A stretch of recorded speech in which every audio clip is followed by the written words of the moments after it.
이번 이야기는 무서운 이야기, 살인 비방책.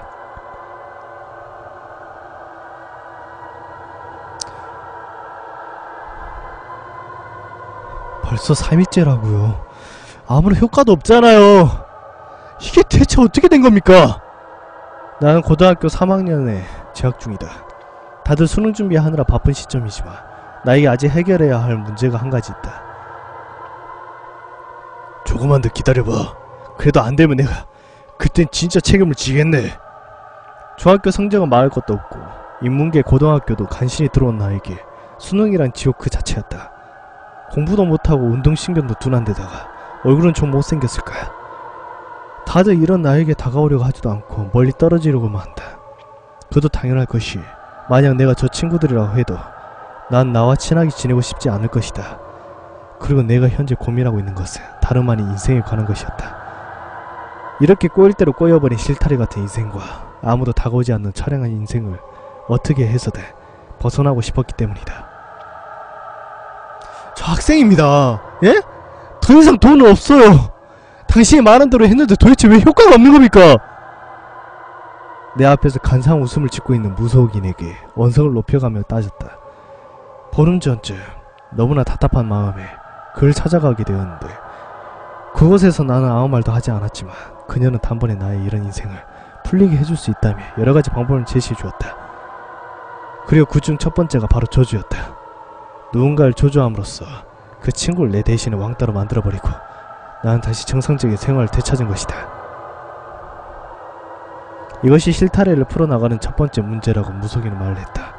조금 이기적이고 나쁘게 생각될지 모를 일이지만 나처럼 따돌림을 당해보지 않은 사람은 절대 내 마음을 이해하지 못할 것이다.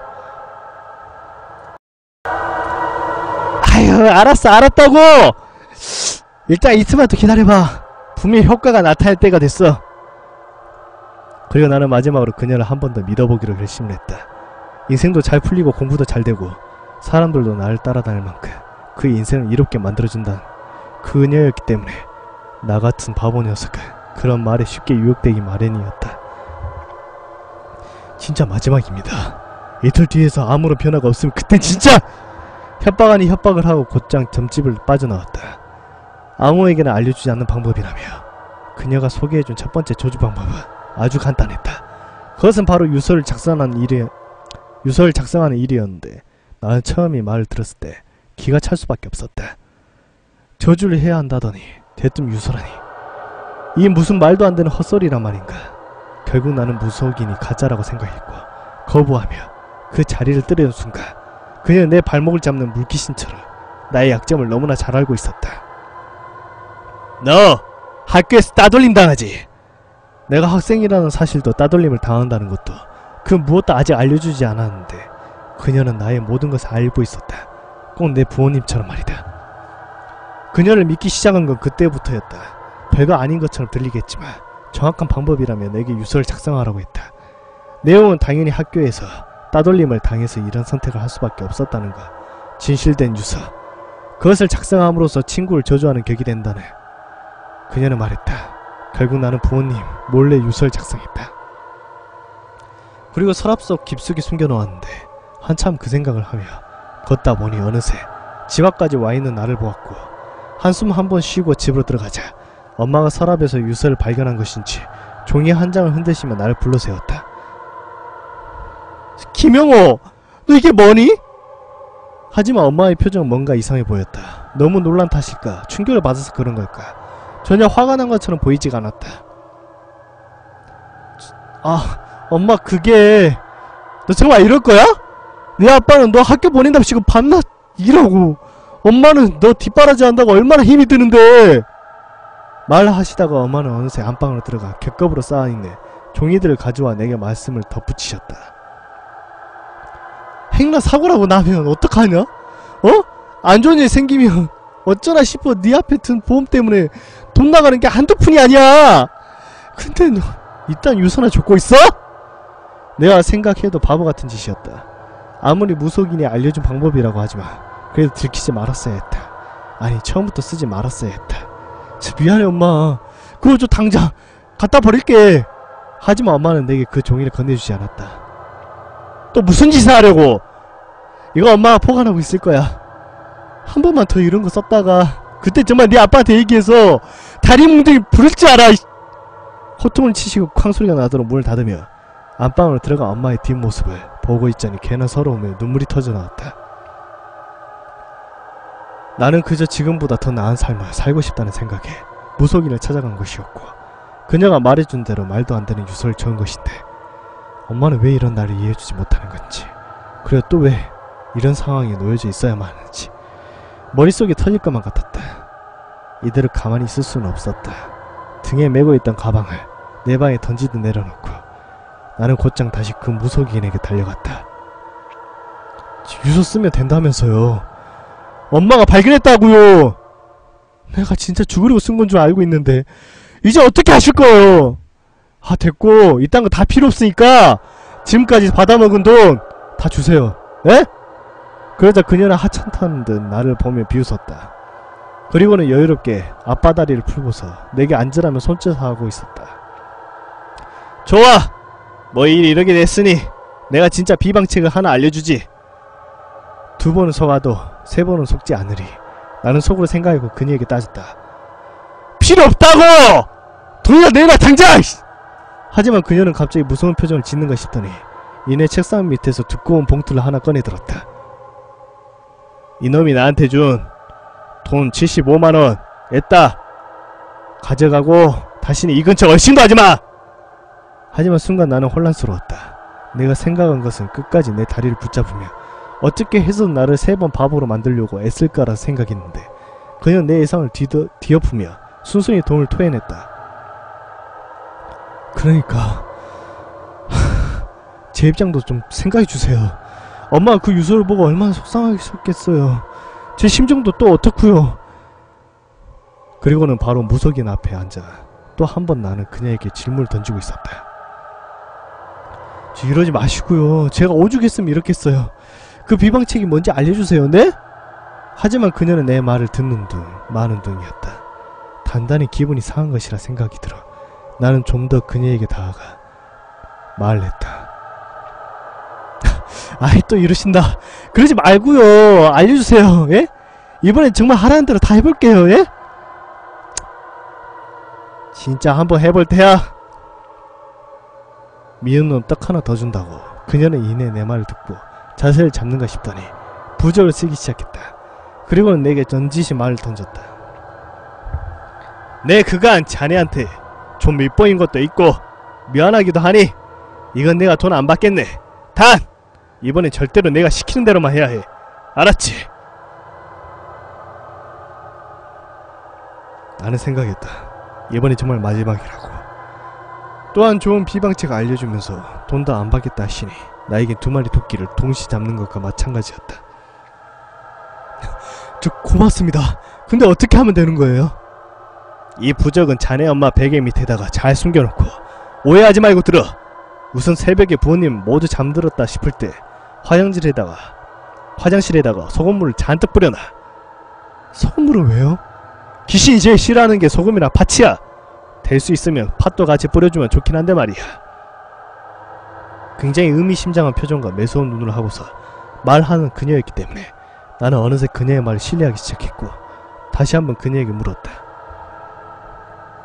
근데 그렇게 하면 화장실에 뿌려놨다가 부모님이 알면 혼날 텐데요.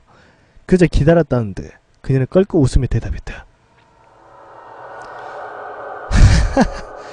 바보같은 녀석! 이것이 왜 비방이겠는가? 아침에는 흔적도 없이 사라졌을 테니 걱정 말고 쓰도록 해. 행여 이 방법도 안 통하면 그땐 부모님까지 모셔와도 좋아. 자네한테 귀신이 붙어서 이렇게 일이 안 풀리는 거라고. 나는 그녀의 말을 듣고 곧장 점집으로 빠져나왔다. 좋은 기분으로 나는 곧장 시장으로 들러서 팥을 한 봉지 샀고 조용조용 집으로 들어가 부모님 몰래 옷장 속에 숨겨두었는데 그때였다. 어머니가 다가와 내게 말 걸고 있었다. 김영호, 엄마가 아까는 미안했어. 하도 속상해서 그런 거야. 무슨 말인지 이해하지? 그리고 나는 곧장 엄마에게 달려가 허리춤을 끌어안으며 말했다. 아, 나도 미안해 엄마. 다시 그러지 안 할게. 잘못했어. 이거 얼른 나와. 밥 먹자. 아빠는 좀 늦으신다고 그러네. 그날 밤은 묘하게도 기분 좋게 흘러가는 듯했다. 밥을 먹기 전 손을 씻는다는 핑계로 안방에 들어가 엄마 베개에다가 몰래 부족을 숨겨놓았고 오랜만에 엄마랑 단둘이 앉아 밥을 먹었다. 그리고는 웬일인지 엄마가 피곤하다며 일찍 잠자리에 드는 모습을 볼 수가 있었다. 컴퓨터 너무 오래 하지 말고! 엄마 목소리가 들렸다. 일하느라 피로가 쌓여 금방이라도 쓰러질 듯한 목소리였다. 알겠어. 대충 대답을 하고서 엄마가 잠이 들길 기다렸다. 어차피 아버지는 보나마나 회식이 있는 것 같았고 들어오시면 곧장 안방에 들어가 주무실 게 뻔하기 때문에 엄마만 잠들면 바로 실행을 하겠다고 다짐했다. 드디어 내 인생이 자유롭게 날개를 펼 시간이다. 한참을 기대신이 부풀어 앉아있던 중 엄마가 잠이 든 건지 새근새근 조용히 코 고는 소리가 들리기 시작했다. 나는 곧장 일어나 문을 열어 낮에 사왔던 팥을 들고 주방으로 향했다. 들키면 안되기 때문에 도둑고양이 마냥 조용조용 찬장을 열어 굵은 소금을 한 주먹 꺼내 세접에다 털어놓고 정수기 쪽으로 다가가 물 한가득 채워 소금과 잘 섞이게 만든 뒤 바로 화장실 바닥에 들이부었다. 그리고서 속는셈 치고 팥을 한 주먹 쥐어 싸 소리가 나도록 화장실 바닥에 뿌렸다.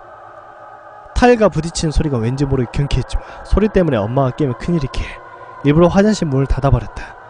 그리고는 곧장 내 방으로 돌아와 침대에 누워 생각했다.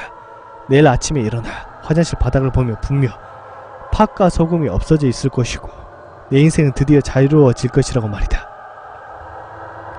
친구들도 나와 거리를 두지 않을 것이며 친구 모두들 나에게 다가와 줄 것이고 친하게 지내면서 선뜻 손을 먼저 건네줄 것이라 많은 생각을 했다. 그렇게 여러 생각을 하다가 나는 어느새 잠이 들었는데 거실 쪽에서 인기척이 들려 잠에서 깬 나는 아빠가 오신 건가 싶어 비몽사몽에 방문을 열고 나가보았지만 아버지는 이미 들어오신 건지 안방에서 코 고는 소리가 크게 나고 있었다. 그리고 다시 주방 쪽으로 걸어가 물 한 잔 들이켜고 소변을 보고 싶은 생각에 아무것도 기억하지 못하고 나는 화장실 문을 열고 불을 켜고 맨발로 발을 디뎠다. 그 뒤로 기억이 나지 않는다. 눈을 떴을 때는 병원으로 보이는 듯한 공간에 내가 누워있었고 어머니, 아버지가 내 곁을 지키고 서 있었다. 날 내려다보시면서 눈물을 훔치는 엄마를 보고 있자니 얼른 일어나 난 괜찮다며 껴안아 드리고 싶었지만 이상하게 몸이 움직이지 않는다. 소리도 들리고 눈도 멀쩡하게 보이는데 나는 마치 식물인간처럼 몸이 움직여지질 않았다. 팥이라 아무래도 미끄러져서 넘어지면서 내 충격이 간 것 같습니다. 혼수 상태에서 겨우 회복이 되긴 했지만 의식이 있어도 몸 반응하지 않는 걸 보아 식물인간 상태라고 봐야 할 것 같습니다. 벌써 일주일째 이 상태가 지속되니 말입니다. 한 의사가 말했다. 하지만 나는 그 의사의 말을 듣고도 믿을 수가 없었다. 내가 식물인간이라니. 게다가 일주일이라니. 하루아침에 이게 무슨 날벼락인가. 나는 어떻게 했어도 일어나 난 살아있다고 말하고 싶었지만 어느새 그럴 필요가 없어졌다. 엄마는 어디엔가 전화를 걸고 있었는데 어머니의 통화 내용은 가에 소름이 돋았다. 예, 그 비방책이 참 잘 들었나 보네요. 네? 뭘 걱정해요. 어차피 금방 죽을 건데. 뭐 사망 보험금만 1억이 넘는다고요. 그 중에서 20%는 떼줄 거니까 걱정 말아요. 어차피 보험 한두 개만 가입해 놓은 것도 아니고 지가 직접 쓴 유서도 있는걸요 뭐. 아 네, 이만 끊어요. 엄마가 전화를 건 사람은 다름 아닌 나에게 비방책을 알려준 무속인이었다. 그리고 서둘러 전화를 끊는가 싶더니 어느새 병실은 교복을 입은 학생들로 가득 찼다. 바로 나와 같은 교실에서 공부하는 그토록 나를 피하던 친구들이었다. 그들은 하나같이 울상을 짓고 있었다. 그리고 엄마도 가짜 눈물을 흘리고 있었는데 나는 그제서야 그 무속인이 알려준 비방책이 무엇인지 깨달았다. 내가 이곳에 누워있어서일까. 친구들은 더 이상 나를 멀리하지 않았고 다시 내 곁으로 돌아와 주었다. 그리고 미안하다며 이제부턴 친하게 지내자고 약속을 해주는 친구들도 생겼다. 내 인생 한결 나아졌다. 그렇게 하기 싫었던 공부를 의무적으로 하지 않아도 되고 저절로 친구들도 생기고 말이다. 그런데 그런 친구들이 하나 둘씩 병실을 빠져나가면서 엄마는 슬금슬금 내 곁으로 다가와 나의 생명줄이나 다름없는 호흡기를 떼며 말했다. 너가 바보같이 유서까지 써주는 바람에 일이 아주 쉽게 돌아가는구나. 원하는 대로 친구들도 돌아왔고 한결 나아진 인생을 살게 해줬으니 보답은 해줘야 하지 않겠니? 사망보험에 생명보험, 손해보험까지 좋은 것에 쓰마. 잘 가렴. 점점 시야가 흐릿해지고 숨통을 조여오는 고통의 연속이 이어지는 와중 그제서야 생각이 났다. 무속인이 어떻게 내 사생활을 일일이 다 알고 있었는지, 내가 쓰러지던 그날 어째서 엄마가 유서를 보관하겠다고 그렇게 말했던 것인지,